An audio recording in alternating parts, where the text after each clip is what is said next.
Hello. Hello, London. Hello, London. Hello, London. London calling. London calling. And now a message to all our troops in Sweden. Get out. Get out. Okay, that's just a secret message that me and Martin, we understand what that meant, don't we? We do indeed. Welcome to the podcast, and it's a great pleasure today. I introduce you, the main man, Mr. Dave McSavage. Dave, thank you very much for coming on. You're the big man now, going off to New York and all that over the weekend. Yeah. Well, dude, connection. Yeah, I'm heading off to New York to do some fucking podcasts. I'm not sure about podcasts, Martin. I mean, I kind of enjoy listening to them, but I'm not sure if I'm cut out to actually fucking do them. You're well able for it, man. I don't know. I don't know. Isn't it? Just be yourself, and it's one of those things that, it's hard because sometimes you're like, oh, what am I saying? But after a while, I've kind of just got to the stage where I just don't care what people think anymore, man, which is exactly where I wanted to get to. Yeah, I know what you mean. But I just did a podcast with Bob Geldof. Name drop. You did a podcast with Bob Geldof. I did a podcast with Bob Geldof. Jesus, man. How with Bob? Was he moaning all the time? Was he? Well, the only thing is, it wasn't like a, subsequently after the interview, are you drinking fucking wine? You know I'm an alcoholic. No, it's like a Swedish version of it. Anyway, apparently a lot of the funds that they raised in Live Aid went to the militia. To the militia and the warlord who bought loads of weapons and so on, and there was forced fucking moving of forced blowjobs, and but I didn't question him on any of that because he's kind of my hero. So I don't know if it was a very soft cock interview, and I think as well when you ask the standard fucking questions, people kind of go into autopilot and say the same things that they've said in a million other fucking interviews. Yeah. And so to be a good fucking interviewer, I don't fucking know. I mean, what are we trying to make money out of these things? That's the big thing, isn't it? You're supposed to monetize the fucking podcast. Yeah, well, I'm fucking not very good at monetizing because I've got that kind of humble Swinford vibe of like, what are you doing asking for money? But then you look at your man from the Rubber Bandits, Blind Boy, and he's just making insane amounts of coin on a weekly basis. And is he making insane amounts of coin? Yeah, man, he makes for fucking 50 grand a month. No, he doesn't. That's pop star money. That is. That's like Adam and the Ants back in fucking Live Aid coin. What am I doing wrong, Dave? Poor old Adam and the Ants. He had bipolar, didn't he, Adam? Hey, judging by the way, severe mental illness. Yeah, and you could say his get-up was, a reflection of that psychosis. Did you see his performance at Live Aid? Because I was only watching that today, just because I woke up this morning. I was like, the first thing I had to do was I must check out Adam and the Ants fucking Live Aid performance. It was a mixture of him being scared and trying to show he was confident at the same time, and it's a really fascinating dynamic. Yeah, that kind of whole Adam and the Ants thing, it kind of worked in the bedroom and the disco, but it wasn't really a stadium band, was it? No. I mean... The music's lost its thing, trying another flavour.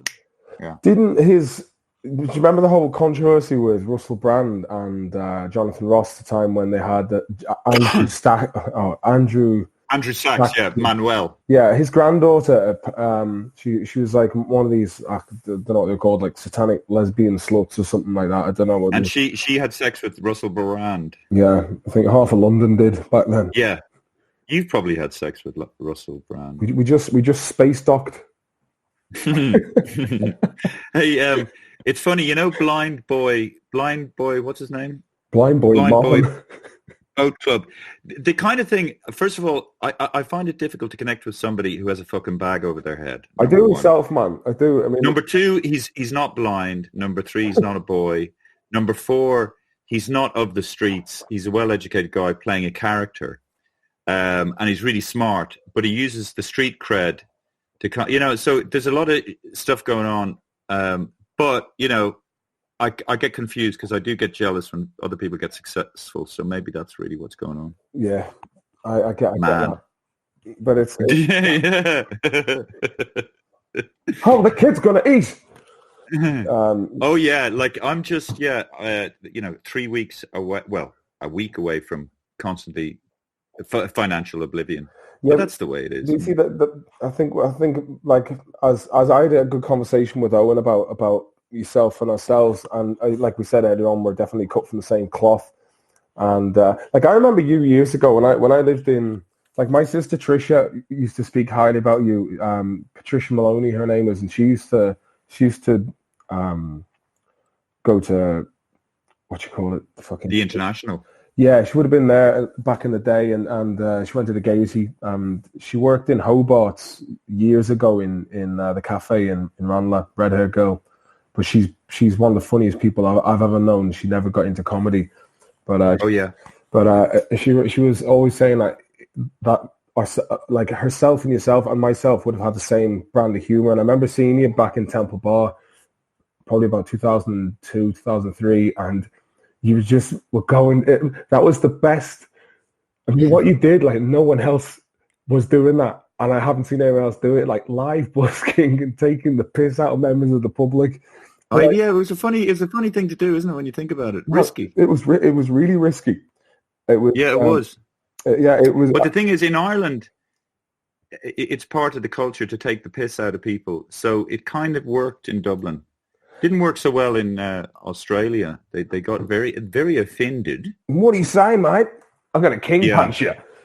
Yeah. Did you try that up in the Surfers Paradise up in Gold Coast? Because no, it didn't. I tried it in Melbourne and Sydney. It didn't really work so well. Because you definitely would have got punched up there, because the amount of videos you just see of like lads punching street performers. Yeah, they're not the smartest people. The old Australians. I mean, that's quite a racist thing to say, but there you go. I forgive myself. It's all about self-acceptance. Eckhart Tolle. Do you know what I mean? That's what I've. Oh yeah, he's a funny character. He's a funny character. When did you start doing the Rubber Bandits, for fuck's sake, the Hardy books?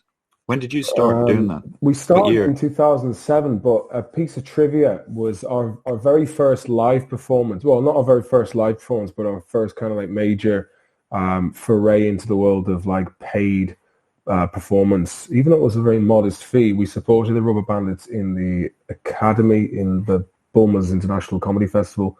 Whereas we all just fucking jumped into the deep end on that. Like, we were asked by a guy called Lorcan Hines, who's working for MCD, and he's like, Martin, this is the Bulmer's International Comedy Festival. I was like, I know what it is, but we've never performed live before, and we're still kind of finding our feet. But yeah, I mean, like we used to do a lot with the Rubber Bandits years ago, like, and I haven't met like either. I mean, Bobby was. I thought it was. I remember seeing that first stuff that you kind of put up on. Yeah, that was YouTube, and it was so fresh. And the character you play, just this heroic fucking failure. It was brilliant. It was really, really good.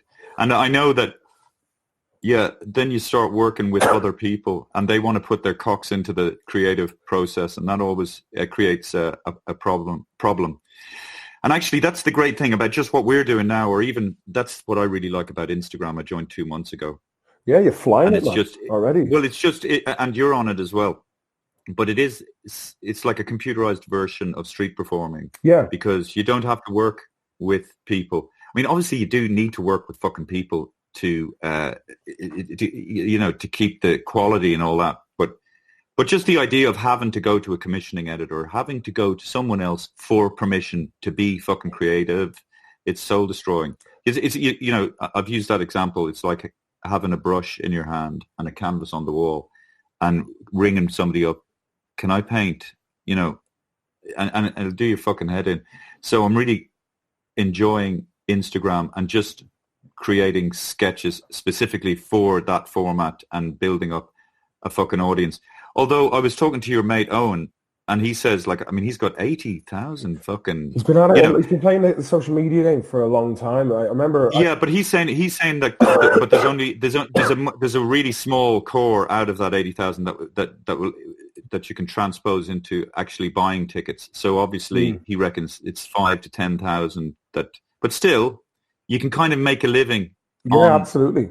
on if you can get a core of 10,000 Yeah. people, Well, that's pretty fucking cool. So you can pay the rent and all that shit. yeah, I know. This is the thing, and I missed the boat because I know Chris, who plays the Viper, and Owen, they both got onto the whole kind of Facebook page thing, and I kind of got on it a bit too late. I was like, nah, this Facebook is a fad, and then they just basically took the numbers that they had on Facebook and just migrated them over to Instagram. Then. Yes, I feel the same way about Facebook. No, I think I went on Facebook. And then I think one of my girlfriends didn't like the fact that, I was on Facebook. And so I didn't like Facebook anyway. I thought it felt like you were filling out a form or something. Nowadays, like and I certainly don't like Twitter. No, I hate it. And I don't like that form of communication, Martin, that little sort of soundbitey, geeky fucking me. And if you met somebody so like conceited. That in real life. What? So conceited, Twitter. It's so conceited. I think it was designed. I don't think it's ever made a profit, No, what? No, it is so conceited, isn't it? It's awful. It's so conceited. Yeah. It's if you met somebody, like, let's talk to each other like Twitter. Hey, Martin, you're doing well. Yeah, but like, let me just kind of think about people. Come on. Hey, yeah, guess you would if you did. Yeah, I bet you wouldn't say that to me in real life. Yeah, I would actually. No, you wouldn't. You big fucking racist. You misogynist. Yeah. It's like, what the fuck? When did people? That's the thing now. We're all sexist, and we're like, I was doing. We're not though. Do you know what I mean? What? Like, we're not. And like, it's just people have become. No, I actually looked up. I looked up the definition of sexist, and being sexist means that. What's wrong with being sexy? But anyway, I was doing an interview with a journalist, and she sort of, indirectly said that I'm sexist, and then I said, well, you see, if you took some of the jokes I do out of context, they're very sexist. But the point is, it's the angle of attack that I'm making fun of the kind of fucking idiots that are like that. Exactly. In the same way as the bull Mick, which is a very popular character, very homophobic. I'm not promoting homophobia. I'm making fun of these old dinosaurs. The same way you'd look at a steam engine coming down the road and you'd think, Jesus, I didn't think it still made those things. But people, like, they're not just like wanting to be offended. They're like searching through a fucking house, climbing over walls to look for offense. Going through your rubbish, looking for. They're going through your rubbish, and they think they're being very clever. And really, like, there's a lot more going on in the world, and I think nobody. I hope. Obviously, some people are fucking sexist, and they can't take women seriously or something. But they'd be in the minority, I assume, wouldn't they? Yeah, I mean, like, I feel like everything has just been fucking overinflated, and then you have all this fucking American politics shit that permeates internationally, and all this kind of college campus culture, and I mean, oh yes, like it there is, I suppose, like a pervasive kind of trend within academia, Western academia these days, where I suppose there's a lot of postmodernist kind of identity politics that's kind of bleeding into every other aspect of society, and concurrently running parallel to that then is the pervasive use of pornography that is now bleeding into pop culture. So you've got these two opposing fronts. One is like Mary Whitehouse kind of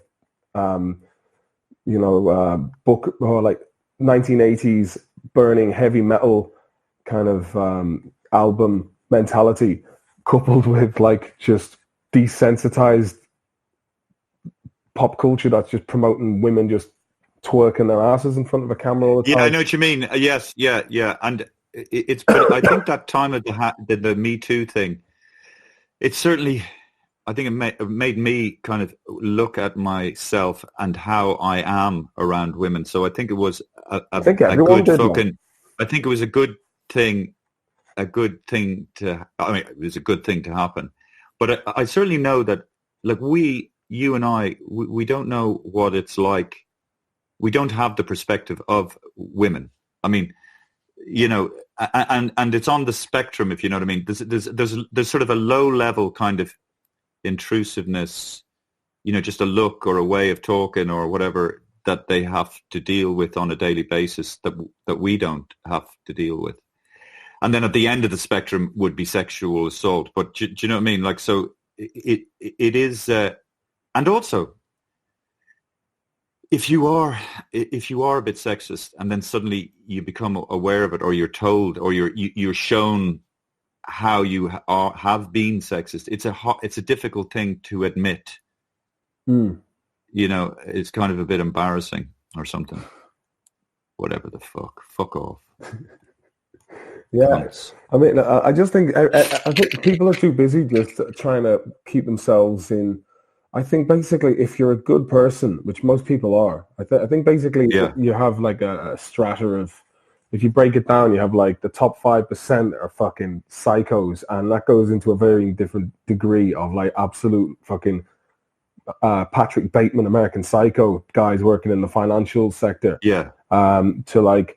I know. Actually, what you're saying there is true, because you know, they said, you know, the moral panic, you know, when all that clerical sex abuse came out, and then, you know, pedophilia and all that. So nowadays, like an adult, as a man, you can't stand and just enjoy kids playing at a playground. Mm. I mean, you know, it looks kind of weird. So 0.01% of the population have kind of, you know, changed the whole landscape. And of course, as a parent, you know, obviously you want to protect your kids and so on. So maybe, you know, because of a percentage of really fucked up men. You know where that comes from? Do you know what I mean? Like we've all been possibly looked on with suspicion a little bit. With suspicious eyes. No, but the reason I'm looking at myself in the camera, by the way. I am, at my eyebrows. Are you looking at me or you? I'm looking at me more than you. No, go on.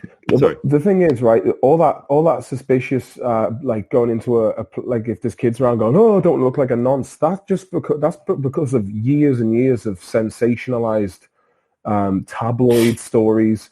You know, and it was like that Brass Eye special when Chris Morris was like, pedo-geddon, you know, my children are safe tonight, or yours. And it's basically, at the time, I didn't really get what, like, when it came out, I was 18, I was like, I didn't get what he meant by, like, how media had just ramped up this whole kind of, like, pedo-apocalypse kind of thing, but... yeah, I mean, do you remember the first time you heard about the first time you heard the word pedophile? And then I remember it being explained to me, and like adults having sex with kids, and then not understanding how that logistically even would be. It made no sense to me at all.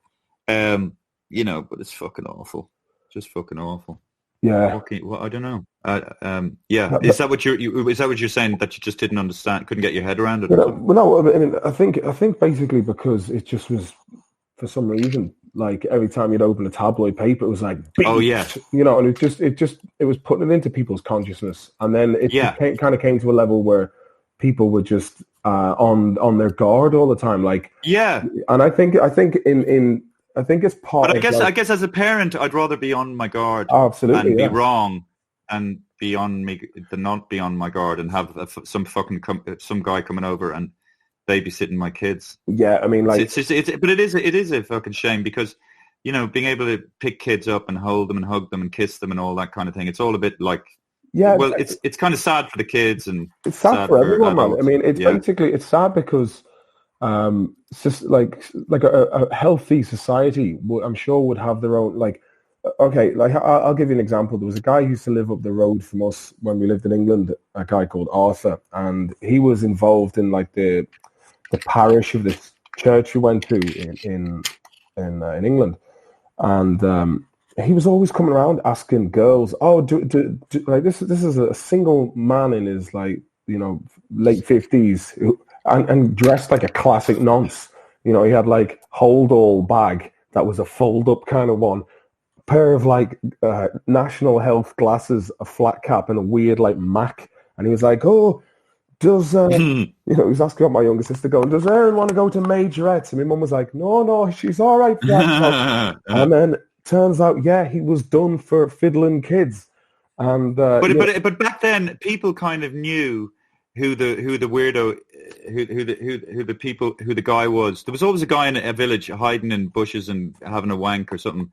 But it was kind of, there wasn't the outrage.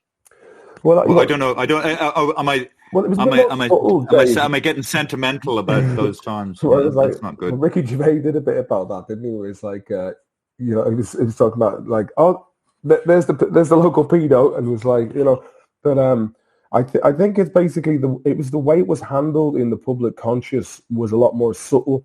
Basically, people would tell their children to be aware of strangers, like, but then again, people, I suppose, the danger and what the awareness of all these stories that have come out in the media, especially like, you read stories in the papers and you're like, geez, man, I like it. And once you read these things, you can't get it out of your head. It's quite disturbing. And yeah, and as a parent, that definitely does stick with you. And it's kind of like it's awful. It's awful. And it is the worst thing in society. Yeah, no, absolutely, 100%. And for me, the best thing you can do to a human being is give them a good childhood, and that's the end. That's it.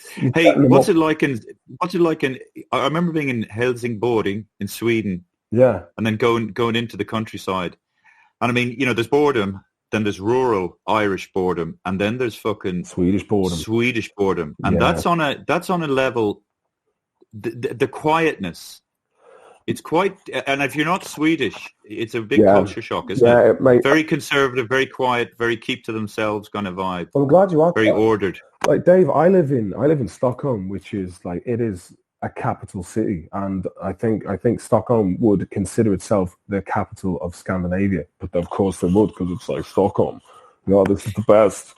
But the Danes might disagree with you, yeah. Yeah, well, like, I tell you something about Sweden, right? I mean, there's a lot of fantastic. I mean, some amazing things about Sweden, but it just feels... And in terms of equality, by the way, the Scandinavians are way ahead, aren't they? Yeah, they would be. It's you get maternal and paternal time off, and it's paid and subsidized. There's a lot of shit that, like, Ireland could just go, okay, let's just emulate what they're doing over there. But the downside to that is it feels like the state is almost like it's a real nanny state. It's like, oh yeah, no, I know, because I lived in Copenhagen for 6 years. Well, Copenhagen is a bit more crack now, I'd say, than Sweden, because at least but I know what you mean. In other words, it's the kind of place where your bicycle doesn't get stolen, and it's almost like we as people, we need the opportunity to fail, that we find ourselves through adversity, and that wakes us up. It's like smelling salts, and then we struggle and we fucking figure out a way to create wealth for ourselves. But in Denmark and Sweden, you could only fall to a certain point, and then the state steps in. Mm. It's great if you're old or mentally ill or sick or something like that. But if you're I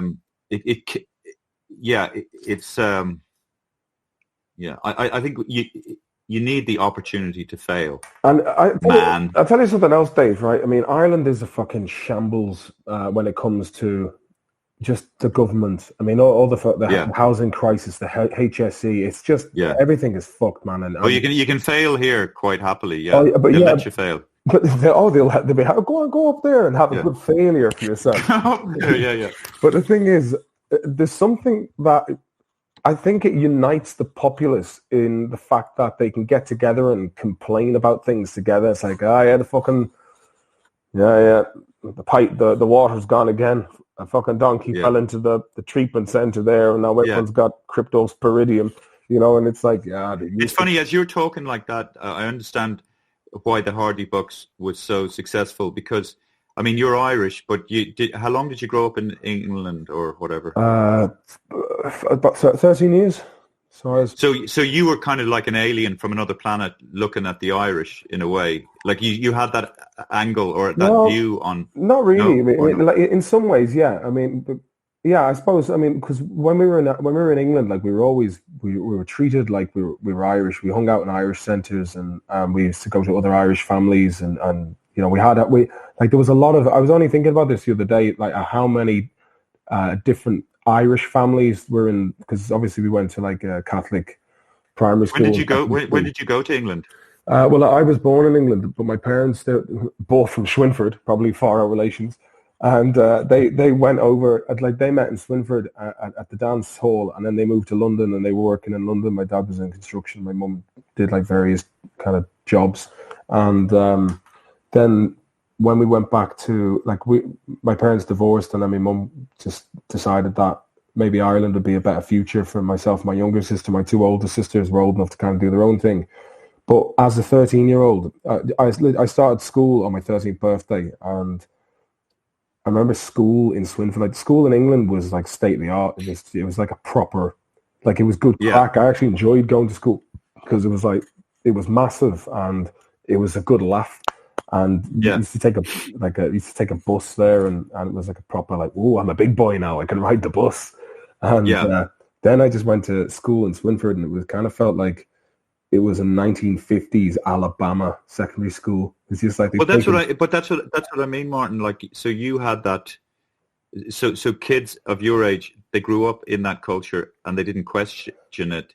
So you came in with these fresh eyes. So maybe that's what you were sort of showing, the utter madness of some of the things that people take for granted or find normal in rural Ireland. Well, I'll tell you the crack, actually. It didn't take me long to... I know, I'll tell you. I just told you the crack. Let me tell you the crack. I know, there's no... I'll tell you the fucking crack. So it didn't take me long to fit in, and I'd say after about like 4 or 5 months, I got well into the culture, into like playing Ga and, you know, just having the crack, and I transferred my blackguardery and pissing about in school from England to Ireland and got myself my mates, and it was good crack.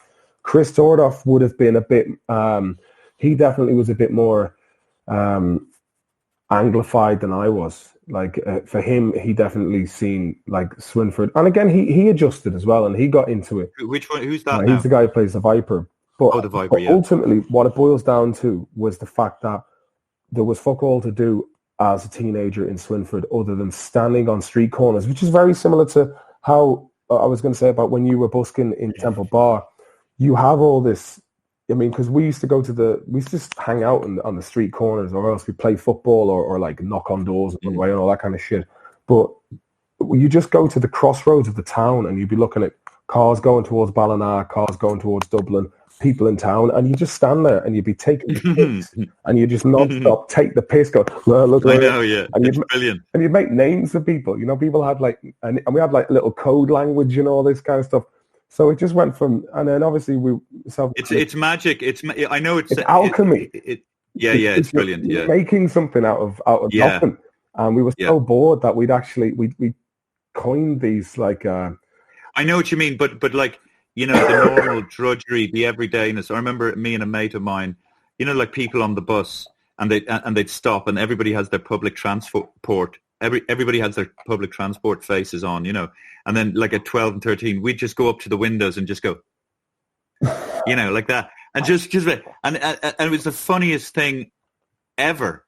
Just that, you know, their reaction, like, you know, and we'd be laughing our fucking heads off, man. Where did you grow up? In Dublin? What part of Dublin were you born or in? Like, it's funny, the little crazes. There were things like, you know, those parking attendants. Yeah. Like, and the big craze was knocking the hat off one of the parking attendants. What are you going to do? The fucking crack, and then the guy like livid with anger, trying to catch you. And boy, if he caught you, he'd fucking smack the shit out of you. But he couldn't catch you because he was too slow. Yeah. But just the rage, shaking with adrenaline, and just on a fucking step somewhere, two kids like just in tears, crying, like the funniest thing ever. I mean, to be quite honest, that's as funny as comedy will ever get, when somebody loses their shit and can't do anything about it. I mean, that's it. That's it. It's as funny as it'll ever get. Situation. But like the thing is, I think that's something about... And like you describing that, just, you know, the shiteness and the nothingness and the boredom, and you know, you're standing on a crossroads, and whatever, your man going to pick up Peggy and the fucking thing, and just, oh Jesus, you know. I'll tell you a funny one that happened to us. We used to just be like looking for chases and that kind of thing, and we went into the mart where they used to sell cattle, I think I was probably about 16 at the time, and there's a good gang of us, and we went into this like NPF stores, and we weren't even doing anything. We were just like knocking about some pipes and pallets, and some guy comes out with another fella, and he came out with a big rod, like, and he's like, he goes to us, "Go away, come back. There's nothing for you here." Right. Like, what the fuck does he mean by that? But we were just getting so agitated, like you were saying about the parking ticket guy. It was just going, "I'll kill ye. I'll make hands of ye." And I'll make hands of ye. Oh, that's funny. When people get so angry, they lose the power of speech. Yeah, that's what happened to him. And they make, yeah. And really, all we were is a bunch of teenage lads. We weren't even robbing anything. We were just knocking about, and it was kind of like an open plan car park. And it just seemed like they were so bored, and they'd probably been in drinking tea, and they were like, just looking for someone to just take their aggression out. And we don't even know who the guy was to this day, but it was quite funny. I mean, like, there's a lot of characters around my town that year. And it made as kids, the danger of adult aggression made the messing so much more thrilling. It was the higher stakes, like the thought of getting your ass kicked by an adult. Yeah. But where did you grow up in Dublin? Huh? Whereabouts in Dublin did you grow up? So I grew up in Blackrock. All right, Sydney Parade. Middle class. Around there. Yeah, because funny enough, when you said that... In the hard streets of Blackrock. Yeah. The hard street. Was it Sydney Avenue? Yeah, I grew up in Oakley Grove. And actually, can I just say, can I change me headphones? Absolutely. Because my ears are burning up. Hang on a second. Do I need headphones? Do you have to wear headphones? No, oh yeah, you do. I can't hear you now. You can't? Okay. I put in these fuckers. Hang on a second. Hopefully these work. Jesus. But I remember in I think there we go. Me and my mate Cahill McHugh, we were on Nassau Street, and there's a guy who's kipping outside a Centra on Nassau Street, and you gone past with one of your mates, and your man was like, "There he is, there, that fucker. He's always making fun of me and me mates and all. Fucking, who do you think he is?" Yeah, well, the funny thing is, when I was a street performer, those type of guys would specifically come to where I was busking in the hope that I would say something to them so that they could show their mates that, you know what I mean, how tough they were. And did you get much aggro, Dave? Did you? Yeah, I did, yeah. Did it get physical at all? Yeah, but I mean, scrappy rather than physical, you know. But no, I mean, it's. I mean, getting into a fight with a busker, it's a bit bonkers, isn't it? But it must have given you a great vantage point of like the inner workings of Dublin City, because you've got everybody, you've got tourists, you've got like the local kind of liberties crowd. Scaldy, crusties. Yeah, like the best ones were where you made fun of somebody and they laugh, and then it's all fine. But there were guys. But then sometimes the audience did like to see some innocent bystander just getting the fucking shit ripped out of them, because nobody's innocent. Everybody deserves a good fucking schlagging. That's verbal kick up the French might not agree with that, you know. But the thing is, as well, like if I think that's something that people have kind of neglected in recent times. Instead of like just being able to accept that there's something about you that is open season for mockery. You know, like, fair enough. I mean, like, if people make ginger jokes all the time, or like jokes about Scousers being, you know, thieves, or like, I was sent a video from Saturday Night Live by a Swedish girl the other day, and it was some like, you know, blind date, and everyone was all cousins, and it was a bit of crack. And I wrote back to her, I said, "You see, we can laugh at it because we're not pussies." You know what I mean? Right.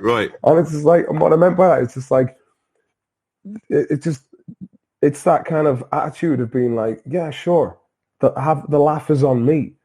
And I think if people just realize that humor is one of the best ways of just dissolving tension.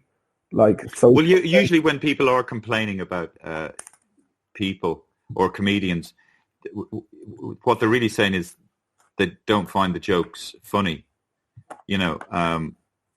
What, And like Jack Whitehall? or else sometimes, yeah, or else sometimes like likability is a huge thing as well. Like if a comedian is likable, I mean, they don't even have to be that funny. They just have a likability goes a long way. Like I was saying anyway, I did this interview with a journalist, and quite clearly she hadn't seen any sketches from the Savage Eye, so she wasn't impressed by me at all. And it's funny, like when somebody's not into you as a comedian, or doesn't think, or isn't impressed by the body of work or whatever. It's sort of like, I don't know about you, but I kind of assume wrongly that people are going to like me, and it takes me a long time. Like it's almost like after the interview, like 2 hours later, I thought to myself, do you know something? She didn't like me at all, or she, and I was almost kind of embarrassed on her behalf. She should have at least looked at some of my work, but she didn't. She just kind of, I think, looked at some fucking interviews I did. And the shite you talk in fucking interviews. Oh, no, I've actually stopped doing them because there was a stage where anytime I was like, wow, I'm going to do an interview. And, it was like in the beginning when it was like a novelty to be asked by a paper to do something. And I didn't understand how there are certain things that you say while being interviewed that it doesn't pick up your tone of voice or your inflection. No, yeah, it's the same with text. Yeah, when you hear it back in like transcribed, it just looks like, what the hell am I talking about? Yeah, and that's something that I've just kind of, and I'd always end up giving too much away, or I'd have people ringing up, managers and stuff, going, "Why did you say that?" I'm like, I'm not. I refuse to do any more publicity. I can't be doing with this anymore. Yeah, and there is also that technique. I mean, that particular journalist, she just stare at you and say something, and then there's a technique whereby it sort of makes you say more. You just want to fill the silence. You just want to say something, and you say stuff that you normally wouldn't fucking say. Yeah, but that's. Do you find or you try to in the absence of saying something interesting, you just start revealing too much about yourself. That's something that happens. Yeah. Like you do it. You'd rather reveal too much about yourself awkwardly than enjoy the silence. And like I find there's so many situations here in Sweden where you meet people in Stockholm and some of them are just not great conversationalists, or maybe it's because they're a bit shy. Obviously they can speak really great English, but you'll find the situations where you're like, this is awkward, just keep the chat going, and then you're like, what am I talking about, man? But do you think like that? But that is, I mean, I think like we have a very cerebral sense of humor, and I think a lot of that comes through personal folly and doing things that are detrimental to our own interests, because it's like it's self-sabotage, or it's doing things because you're like, well, I'd rather do it and find out the hard way.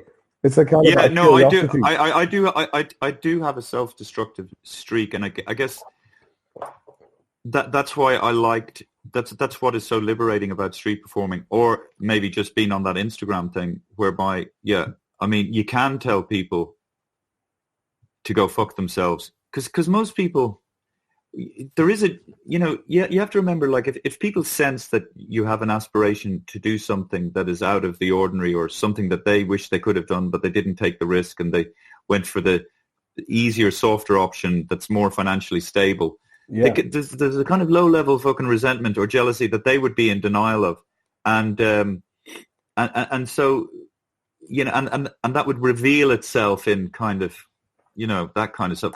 So, but I think it is good for me artistically to tell people to fuck off artistically. Go fuck yourself. You don't have any power over me.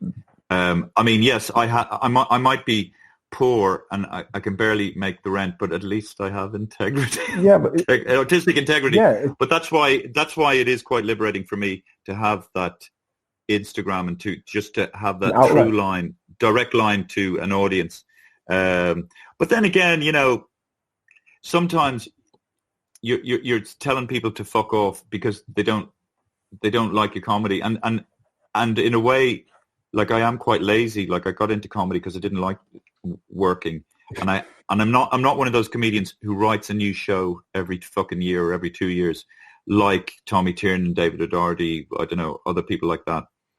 And I think if you really want to take it seriously, there is a kind of unwritten contract with your audience that you do have to. Well, you have to. If you expect them to come back year in, year out, you can't be doing the same jokes, which I have been doing. So Yeah, but that's the other. I mean, how, like when you're doing things live, do you like to throw in things that just come to your head at the spur of the moment? Because sometimes I've kind of started to challenge myself in recent times where I have like a repertoire, but I like to just go up and be like, enjoy the thrill of just going in there. Of being a bit risky and not knowing what you're going to talk about. Yeah, and it usually works out pretty well.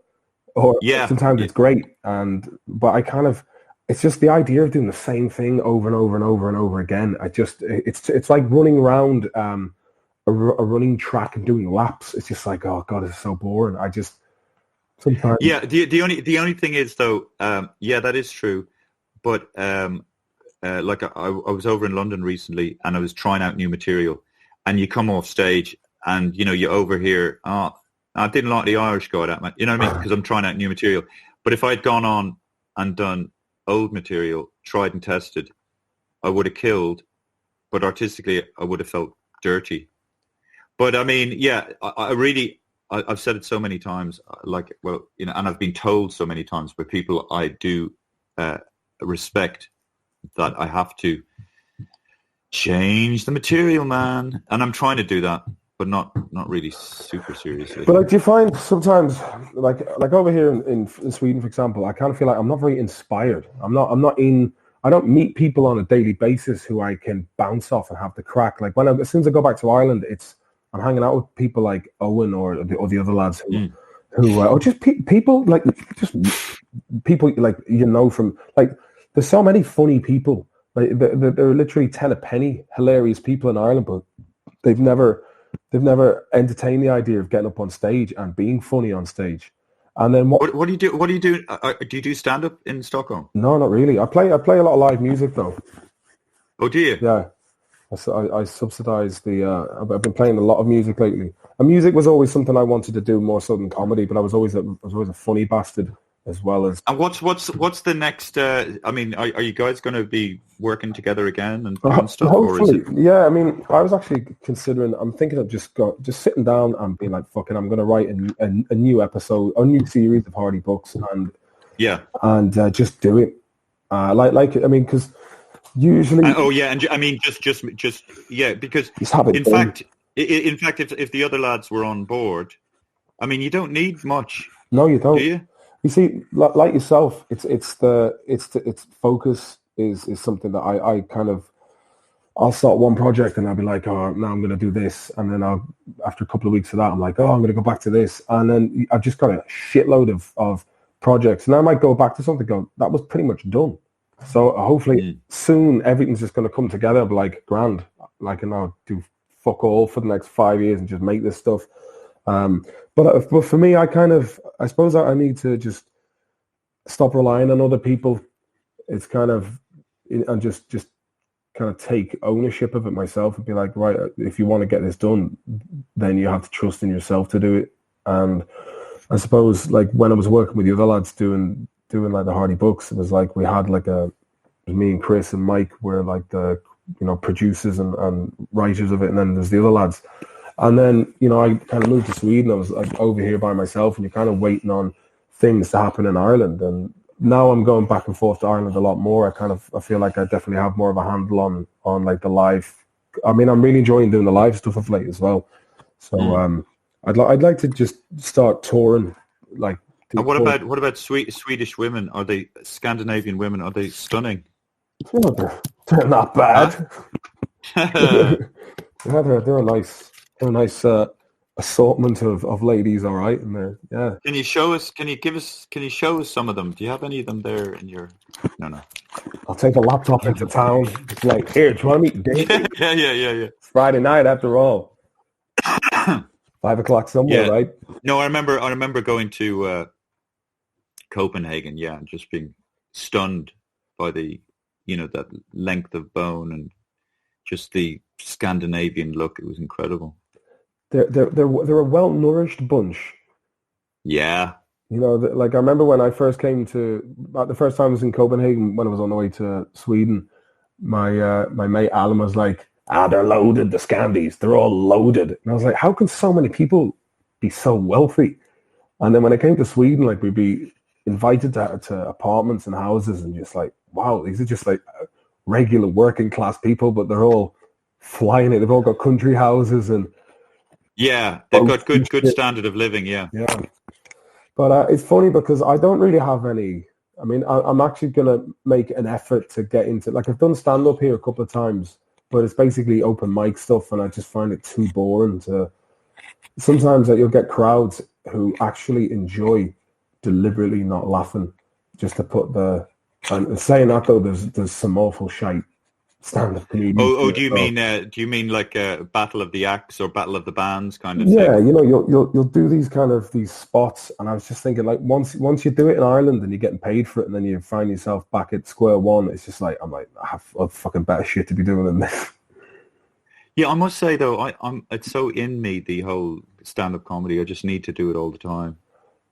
Yeah, I have to. I have a, just a. Well, do you know like though, Dave? Like they complicated all these open mics now. You have to there's some complicated process where you have to register online before you turn up and then do a bit.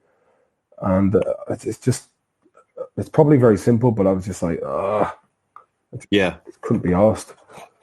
Sounds really defeating. Stand-up comedy in Sweden. Yeah, of course.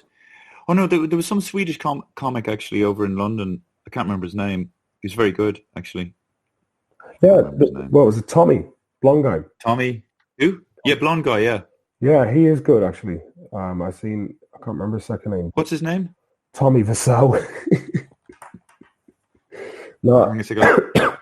Yeah, he's. I think there's a guy called Tommy who's trying to, branch out into the UK. And there's a couple of good comedians here. It's like, but this is when it goes into Swedish mode. I mean, I can understand Swedish to a pretty high standard. Oh, can you?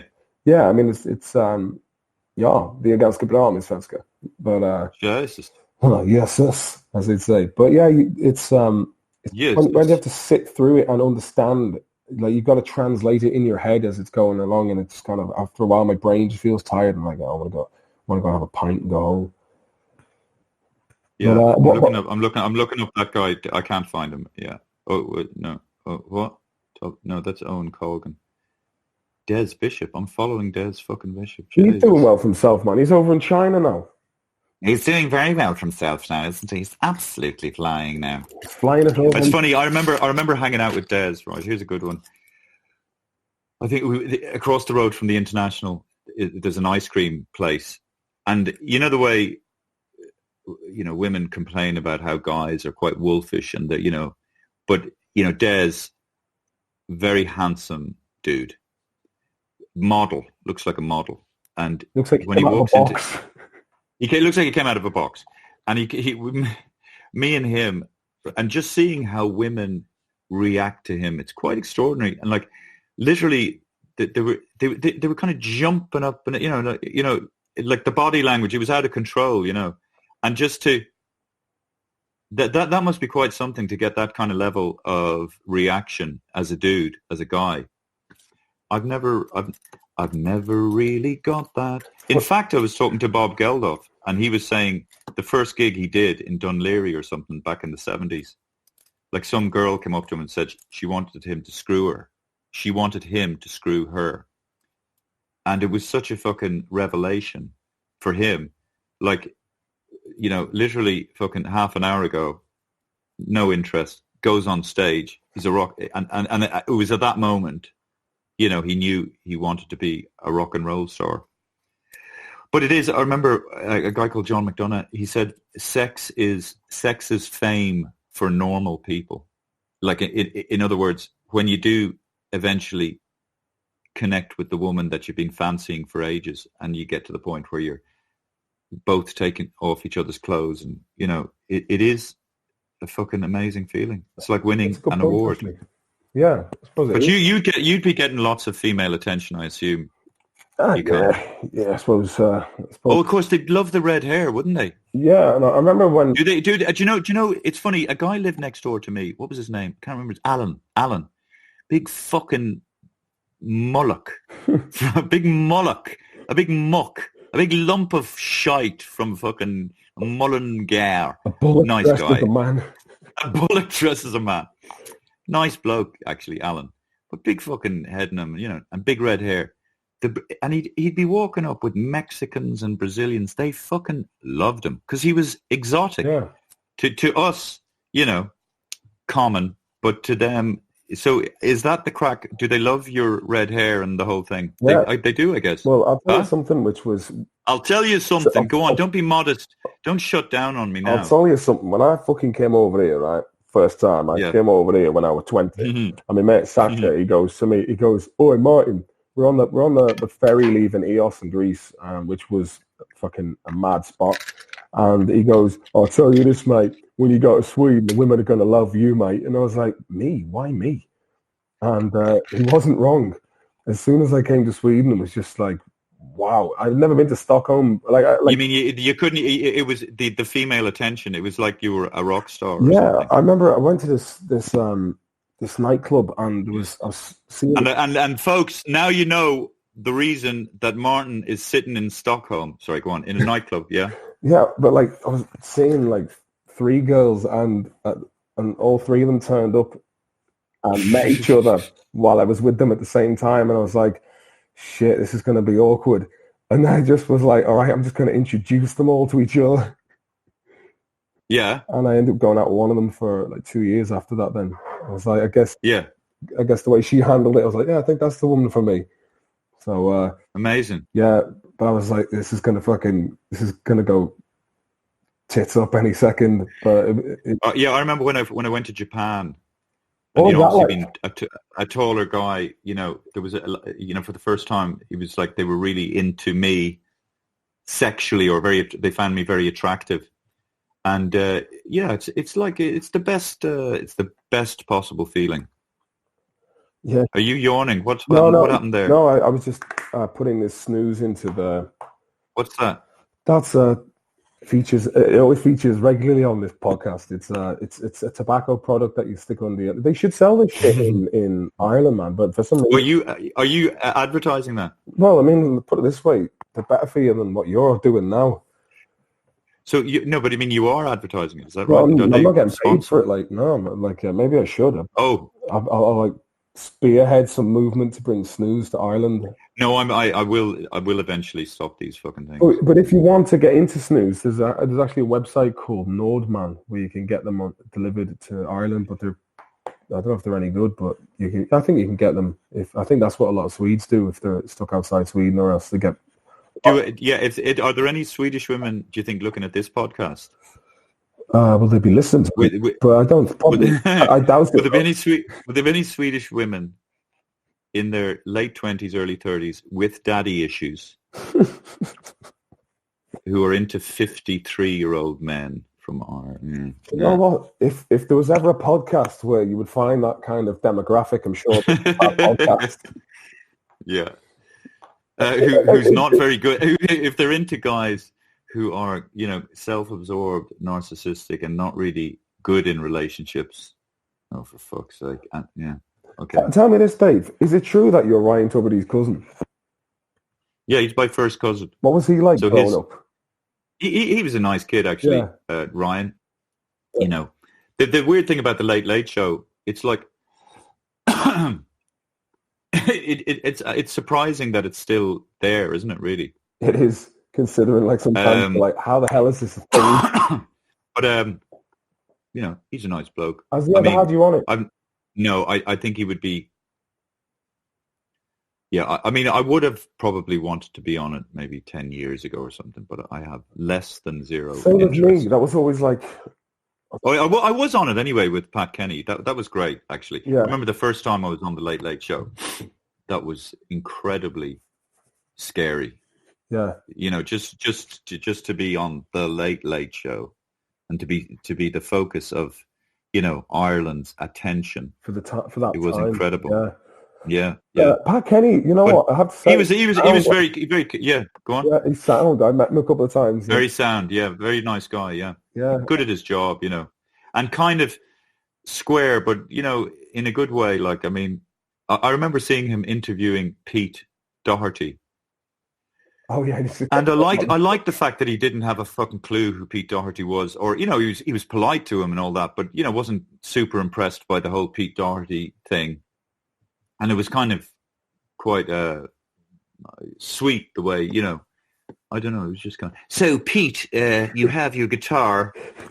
Are you going to play us one of your songs? And then Pete, there's a lot of layers going on there that people of our generation wouldn't be tuning into. And so I thought it was very funny. Yeah, I'm actually amazed Pete Doherty's still going, man. Because I remember back... He actually said one time to a kid who was into hip-hop, this is what Pat Kenny said. This is true, right? So there's a 10-year-old kid who was, yeah, my name's, Oisin, and I'm into hip-hop. And so can you dance? And yeah, I like dancing and all that. Have you ever thought of painting your face black? He said that. Do you remember? Have you ever thought of painting your face black to become like, It's so such dreadful innocence. Dreadful old school innocence. Yeah. Did you ever see that guy who came on, and Brendan O'Connell was there, and Linda Martin and someone else, and Brendan O'Connell gives him a kiss on the cheek, and he goes, "You should have shaved before you did that, Brendan." And this guy with a piss head's hump and a classic short leather jacket comes up and goes, "How are you keeping, Pat? How are you? You, Gabe Byrne, feathers, you insufferable arsehole." Oh, yeah.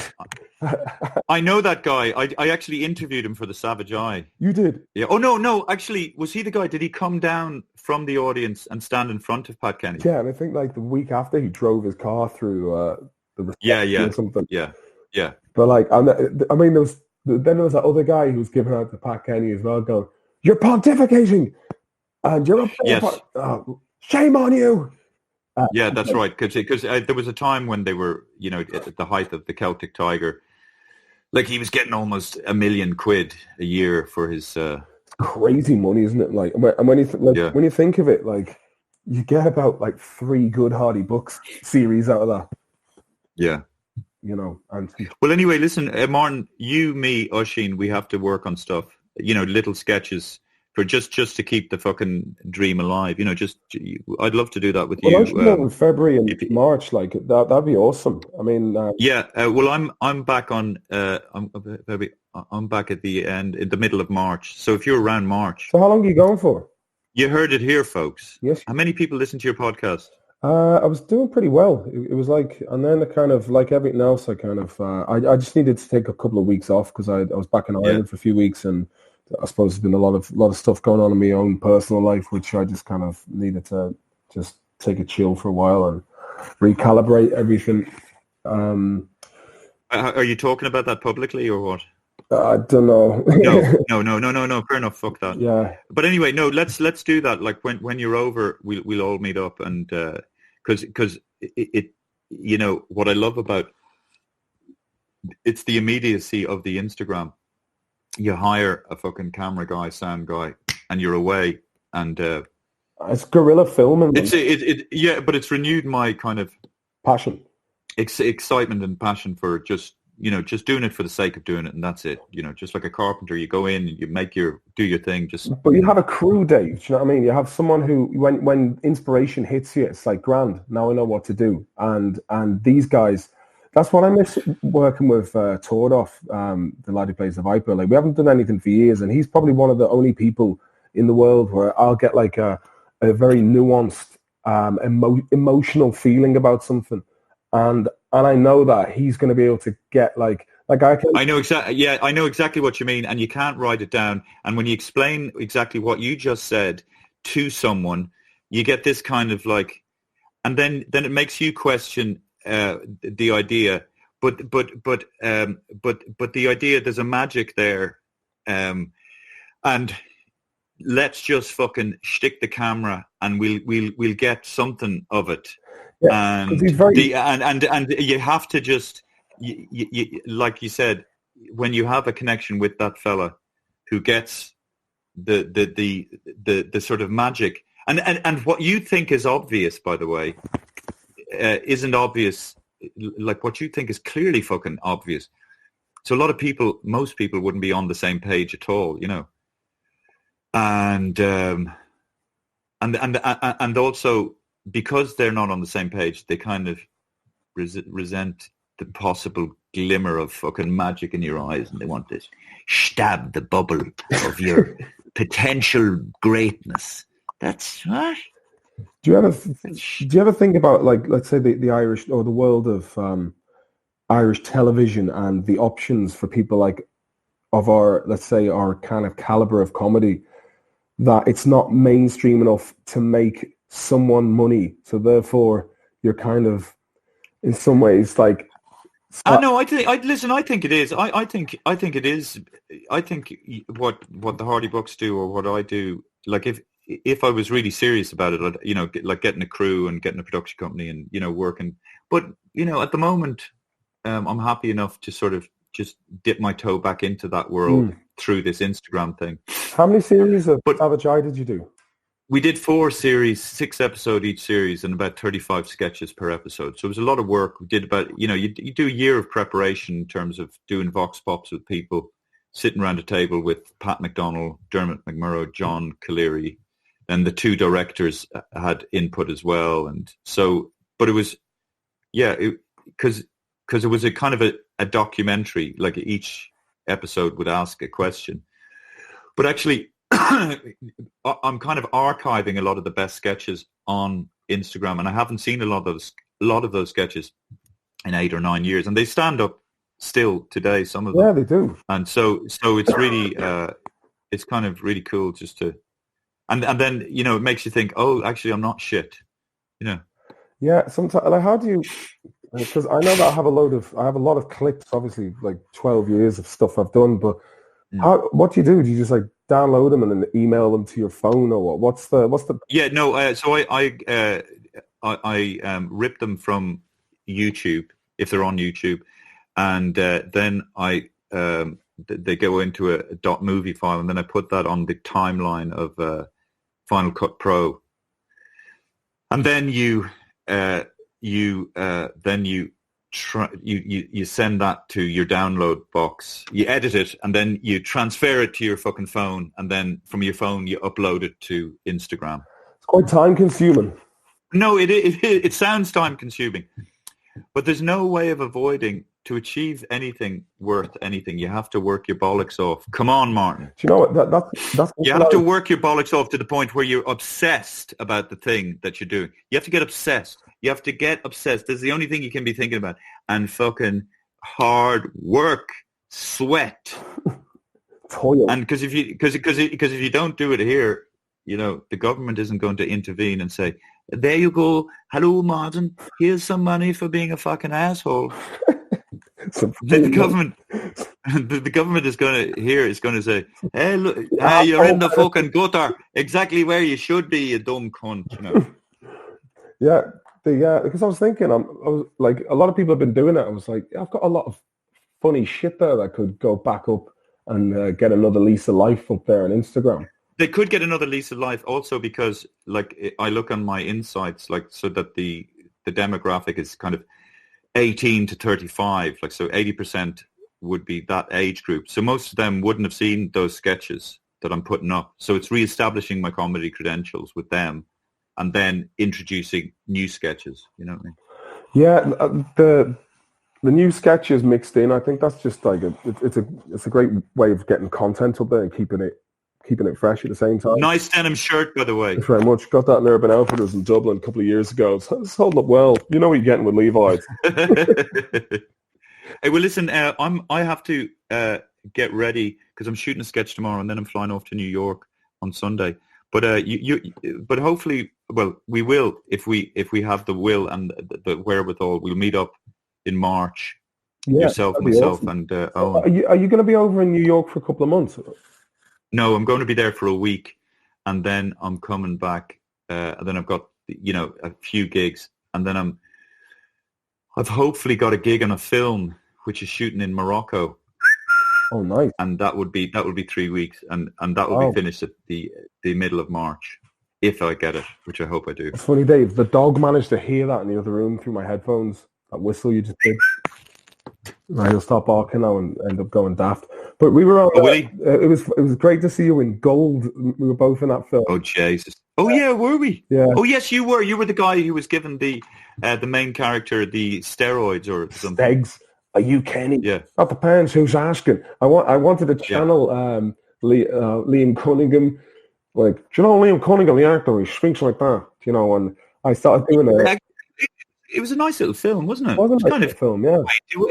Your man is actually very good, Niall Heary. Yeah, he is. And he's actually very fucking good when you think, because a lot of those films, they're a bit damp, but it had a little heart to it. It had a nice little fucking narrative, and it was a good fucking solid film. And there was some great acting in there as well.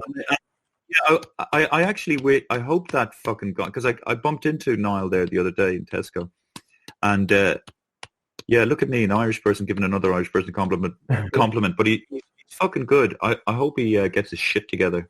Yeah, he's good. There was one of my favorite scenes when David Wilmot's character, he's in talking to Frank, going, "All right, Frank, I respect what you're doing and all this," and he's like, "Oh no, he's talking to the ex-wife or something," but he's just in his jocks. It reveals that he's just standing in the landing with his jocks on. Yeah. He's drinking a can of Warka. Like that. Oh, is he drinking a can of what? Warka, the Polish beer. It's got like a Viking helmet on it, but it's got like this eagle on the emblem. Oh, the cheapest fucking beer possible. Warka. That was a lovely little detail, that was. Yeah. And that's what the devil is. He's in the detail. So have you got what's your Instagram handle there for anyone listening who... The Real David McSavage. And you heard it here from The Real David McSavage. And hey, but listen, yeah. And any plans on doing another series, do you think? Well, no, I mean, I'm just concentrating on this, on just putting out sketches at the moment. And I have this idea that I want to work out with Owen, actually, which is basically... And this is where you could get involved. It's kind of like 18th century cowboys, but set in the modern day. So we're all dressed like cowboys. And I love, to me, the thing I love about Westerns is the gear they wear and the clothing. I adore that. And also I do like the morality of those cowboys and the simplicity of these stories and how they, something shit happens and then there's a fucking showdown. And I think it ties in with Owen's fucking dream. He's got this funny way of looking at the world. He thinks he's a fighter, but he's not really. And I think with the Hardy books, I think it would be a little shorts, a little series that we could put up on the Instagram. So I think that would be great. What Ireland really needs. So I'm casting you in it. I'm giving you the green light. Excellent. So there you go. Well, you have expressed your interest, and I shall take that. One thing before I go is I think we maybe should just get a sketch show, and just take it to fucking RT and say, what else have you got? Nothing. So do something like Big Train or The Fast Show, just something that is funny and fresh and just kind of get some of the best surreal. I'll tell you someone else who's fucking brilliant is Barry Murphy as well. Like that pictorial, Irish pictorial. Yeah. Some fucking genius in there as well.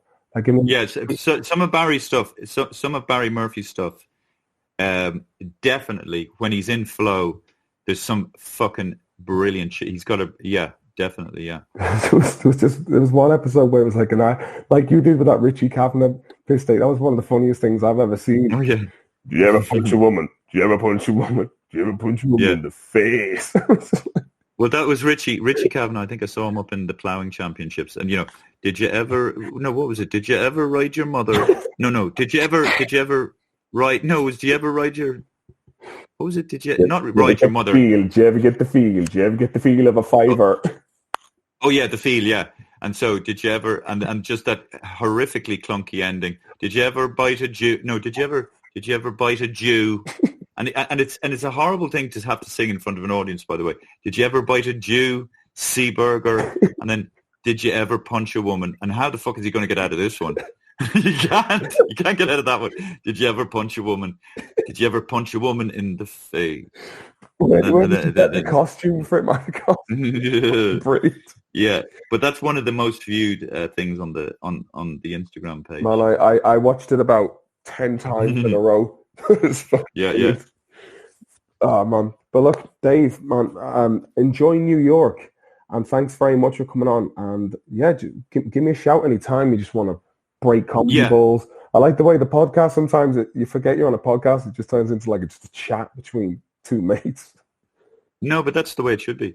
Hey, listen, cool, Martin. We'll talk soon. I can see I'm a determined artist. I like that. You are a determined artist. I thought you did. That's good. Yeah, brilliant. Yeah. Okay, I'll talk to you soon. Yeah, Martin. keep in touch, and I hope you have some good times over. Are you going to be doing podcasts over there? Are you in New York? Yeah.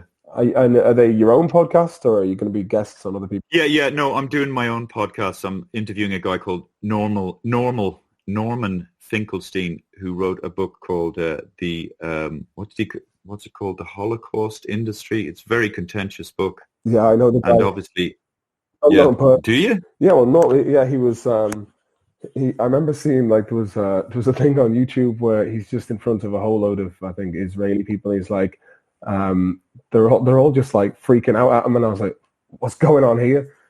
But that'll be what's the subject? Is it gonna be comedy or? Well, it's about his book. Where is the book? It's called. Is that it there? Hang on a second. I've got his book. No, that's not. I've got his book somewhere. Anyway, there it is. The Holocaust industry. The Holocaust industry. Yeah. Controversial. He moves from an interior. The Holocaust has come to occupy in global culture to a disturbing examination of recent Holocaust compensation settlements. I mean, I haven't read the book yet, but I mean, obviously, he is a Jewish man, and he's literally the only person qualified to even suggest any of the things that he's suggesting. But I mean, for me, just even the Holocaust, it's the holy of holies. And I mean, you know, look at us Irish and think of what we've gone through, and then it's on such a smaller scale, but we never stop fucking banging on about it, you know, and like so. But only an Irish person could criticize Irish people in that way, I guess. And who else are you going to go? I can't remember. I have a list somewhere. Do I? That'd be pretty cool. I'm talking to a producer, the guy who produced, who directed Ice Age, the film Ice Age. Oh, so that's pretty cool. So he's into animation. And then I'm talking to a very well-known casting director, talking to a female comedian called Judy Gold. So, yeah. It's going to be awesome. And where are you staying? Are you staying in Manhattan or? I'm staying in the Upper East Side. Upper East Side. I used to date a girl. Or the Lower East Side. I'm staying in the Lower East Side. I used to date a girl who lived up in the Upper East Side back in 2006. Yeah. Yeah, good times, man. Good times. All right. Well, yeah. Stay away from the Holocaust. Oh, Jesus Christ. Okay, I'll talk to you soon, Martin. All right, Dave.